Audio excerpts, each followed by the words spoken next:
Thanks, everybody, for joining me to discuss a very, very serious issue. Yesterday, we witnessed an extremely sad moment in American history. We saw the President of the United States aligning himself with the dictator of Russia, Vladimir Putin, to undermine the independence of Ukraine and its democracy.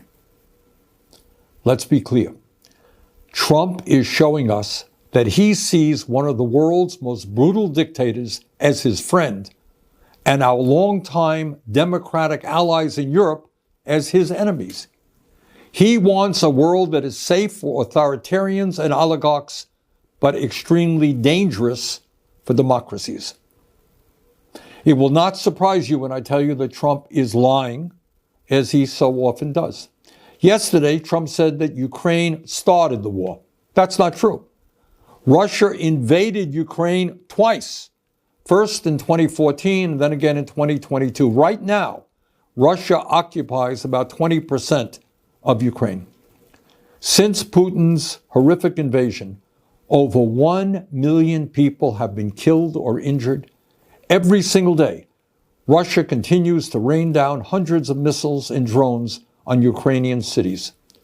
Putin's forces have massacred civilians and kidnapped thousands of Ukrainian children, bringing them back to Russian re-education camps. These atrocities led the International Criminal Court to issue an arrest warrant for Putin in 2023 as a war criminal. Further, Trump called Ukrainian President Zelensky a dictator. That's not true either. Zelensky won 75% of the vote in free elections. In fact, his approval rating is higher than Trump's. In the midst of a brutal war, Ukraine's parliament continues to function and free and unfettered political debate takes place. Trump claimed that our European allies have done little to support Ukraine in its fight against Putin's invasion. He said the United States has contributed 3 times more than Europe. But that's another lie. In fact, Europe has provided more aid to Ukraine than the United States. But it's not just that Trump is lying again. That's not new. It's what this all reveals about where he wants to take our country and, in fact, the entire world. Trump is cozying up to Vladimir Putin. So who is Putin? And what kind of world does he want to build? Putin is a dictator who crushed Russia's movement toward democracy after the end of the Cold War. Russia holds sham elections every 6 years where Putin wins 90% of the vote and authorities don't even try to hide their ballot stuffing. There is no freedom of speech or free media in Putin's Russia. Protests are violently suppressed. Tens of thousands of people are in prison for protesting Russia's invasion of Ukraine. Political dissidents are harassed or thrown into jail. The bravest, people like Alexei Navalny, are killed outright. Hundreds of thousands of Russians have fled Putin's brutal regime since his invasion of Ukraine. But Putin has maintained control in his country by offering Russia's oligarchs a simple deal.